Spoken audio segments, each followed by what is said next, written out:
Welcome back to another Reading and Correcting with me, Kindar, the Tiger Writes, and Ty, the Tiger Supervisor. These are where I read a chapter from one of my stories and correct it as I go. If you want to listen to these live, it's every Tuesday morning, 8 a.m. Eastern Time on Twitch and YouTube. Today we are doing chapter 89 of Stepping Wild. The earnestness in the name made Tibs pause and not shove the man holding his wrist, coin still between his fingers and fist in the air.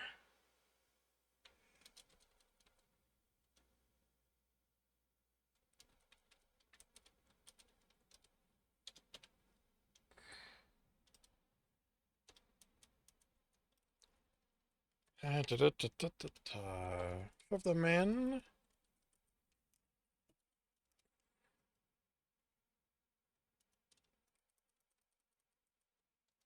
Fist in the air, holding his wrist, coin still between his fingers.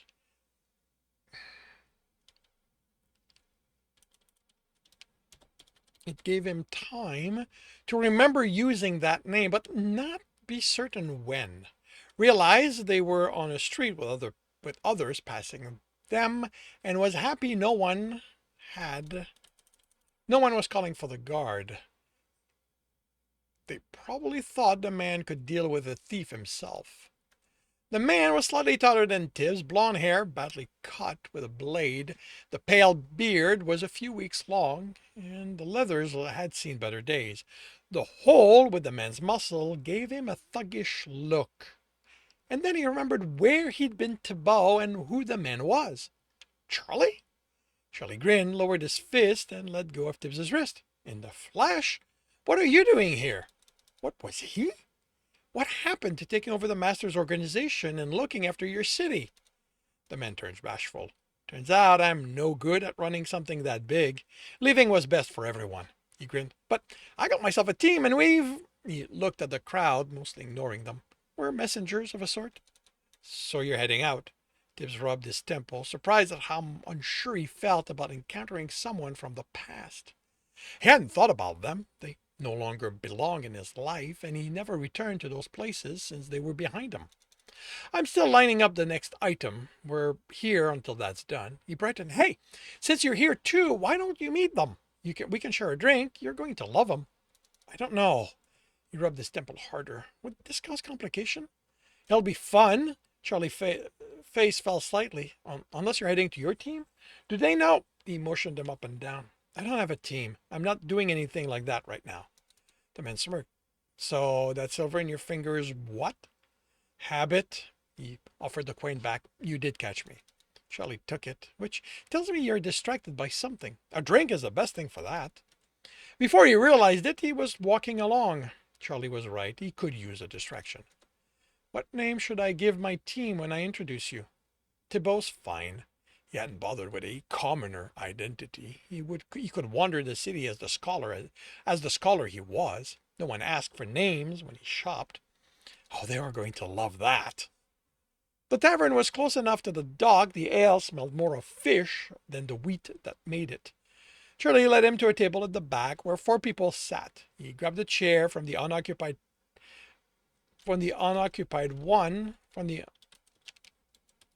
one next to theirs and added it. Gang, I want you to meet Thibault. He and I used to run together back home. The four looked at him critically, so critically it bordered on hostile. That's the Thibault you ran with? The red-haired woman smirked. Her skin was pale with freckles, the way people from the cold kingdoms often were, but she didn't have an accent. Her hair went down to her shoulder and looked better cared for than the others. Her green eyes had cunning in them. Don't let how he looks fools you. Charlie motioned to the barman before sitting. Thibault is a master at making people think he's someone else. He pulled off being a noble for one of the jobs we did. He motioned to the chair Tibbs still hadn't taken. Who are you this time? The woman. The woman to her left was a muscular as the woman The woman to her left was muscular, where the redhead was thin, with ferocity in her eyes. To her left,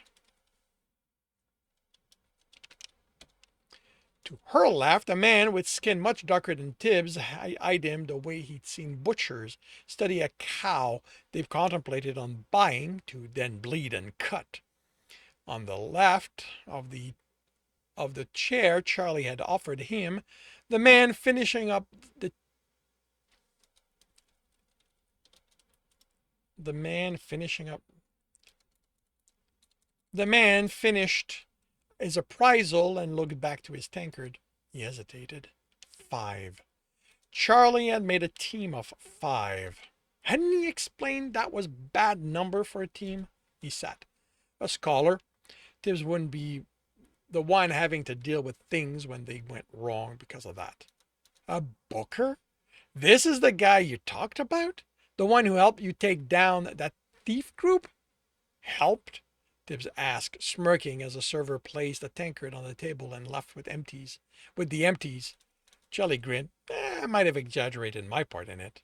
Tibbs raised the tankard to his lip. How about invented it entirely? It was decent. No fish taste at all. Anyway, that's Maroc. He pointed to the dark-skinned man. Muscle. Janine, also muscle. Lydia, the brain of our little group. And Renard, the one who gets us into places. Aren't you being free with what you're telling him? Janine asked. Charlie shrugged. You know some of what we've got up to. It's not like he's going to go to the guards with how we get the stuff we move. What brought you to Gestistan? Tibbs asked before they could start on question about his history. He didn't feel like having to remember what he told Charlie and making stuff up to fill the time since leaving Brokentia. Someone wanted something delivered, Merrick answered in a flat tone, so we did that. Getting it first was sort of fun, Renard added, smirking in his tankard. You came here all the way from Brokentia? That's the city you're from, isn't it, Charlie? Charles? Lydia asked, and Charlie blushed. He brought me on in Carton. When he realized he'd agreed to move something he had no idea how to get. He learned the learned way she spoke contrasted with the worn and ragged clothing over her also worn leathers. It was on display for everyone to take, Charlie muttered. It should have been smash, grab, and outrun the guards. Should, Janine said, grinning. The glass didn't break, Charlie explained. Had to fight off the guard, barely made it out, took weeks to finally heal fully. And the owner hadn't let her guard down after all that time, Lydia said. He studied her, then Charlie. You found him. I figured someone dumb enough to try that and get away after failing would be good muscle to have at my side. Tibbs smirked. Dumb. He took another swallow. Look at him, Renard said, and tell me you think he can make plans. I can make them, Charlie protested. I just like them simple. She had a Cinta kind of plan, but without needing an entire theater to make it happen. We still barely made it out of this city with our skin, Renard said, hints of anger in his voice. I said we needed more people, Charlie offered in his defense. The important part is that we escaped with it, Lydia said. We delivered it to Hermiotes, Charlie continued, kept busy while looking for our next score, which Janine brought to us, earning a place among us. She shrugged. There's always rich folks watching us fight. Easy to listen to them. Heard merchants talk. Listened for which clients wanted something and was willing to pay a lot for it. Figured that'd be a good score for that team I'd heard about. It's always better if money goes in my purse than the merchants. What she didn't catch was that the client willing to pay for it was on the other side of the kingdom, Charlie said. Lydia worked out that part. Janine sipped her ale. And you tried to keep that from me. No, I didn't. I said I would courier your cut once we delivered it, Lydia countered. You don't look that trustworthy, She looked at Tibs. I went with them. Was going to head on my own after that, but got used to the lot of them by the time we arrived. From there, Charlie said, Marok got us the next job, which brought us here and him with it. And what a trip that was, Renard grumbled. Tibs looked at Charlie. The item in question was wanted by half the kingdom, so we couldn't take the roads. He kept looking. Charlie chuckled. You've never traveled the wilderness. It wasn't fun. If Marok had known about the smuggler's trail, I don't think we'd have made it here. The group exchanged a look, made Tibs think there was more to the story, but he didn't press. And you're waiting to find something, then you'll be leaving? You know of anything like that? Lydia asked eagerly. He shook his head. I'm not doing anything like that right now. He didn't believe it. She didn't believe him. He drained the tankard and stood. It was nice meeting you all. Charlie, I hope your travels are uneventful. He left before they responded. Charlie reached him before he walked past the first alley. Thibault, wait up. He turned to face the man. Why are you leaving now? You didn't tell us anything of what you've been up to. Like you, I traveled, but with caravans. Then come share stories. What do you want, Charlie? He sighed. Are you hoping I'll join your team? No, of course not. The hurried word made the light on them unnecessary. I thought you'd like to get to know them. They're a good team, Thibault. I believe you. He searched the man's face, looking for the angle. Yeah, but if you get to know them, you'll see how good they are. Tibbs waited, still unsure what this was about. I did good? Why would I think you didn't? I promised to protect my town, then left it behind. I got a team now, and we're pulling jobs, and we're doing well, and we like each other, and... He placed a hand on Charlie's arm to silence him before the desperation in the voice went from being hinted at to audible for everyone around them. Tibbs kept the confusion and amusement out of his reply. You don't need my approval, Charlie. I'm sure your city's going to be fine even without you there, and it's your team. You trust them, that's all that matters. It was Charlie's turn to search his face, and Tibbs wondered why. What was he looking for beyond his approval? Where are you staying? I have a room in a house by the Itchian market. What name are you using here? I'd rather not have to hope you'll pick my pocket for us to run into each other again. He hesitated.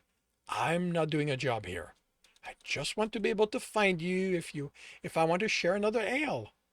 Talan the scholar, he finally said. Charlie would look until he found him, and Tibbs didn't need the distraction to get the man caught and break his team. Talan, Charlie smiled. Makes you seem like a simple man. I am simply a scholar, Charlie. The man laughed. I doubt you are simply anyone, Thibault. He turned. I'm glad you tried to steal from me. If I have time, I'll look you up and you can tell me what you actually been up to since leaving. He watched the man return to the tavern, then headed to his room, still puzzling over what Charlie wanted. And that concludes Chapter 89 of Stepping Wild. If you are enjoying this, please leave a like. If you want to know when the next chapter will be up, subscribe and hit the bell. If you want to read this story, it is available for free on Royal Road. If you want to support me and read ahead of that by about 20 chapters, that is on Ream Story. And if you are looking to listen to these live, it's every Tuesday morning, 8 a.m. Eastern Time on Twitch and YouTube. The links are in the notes, and with that, I shall wish you a good day.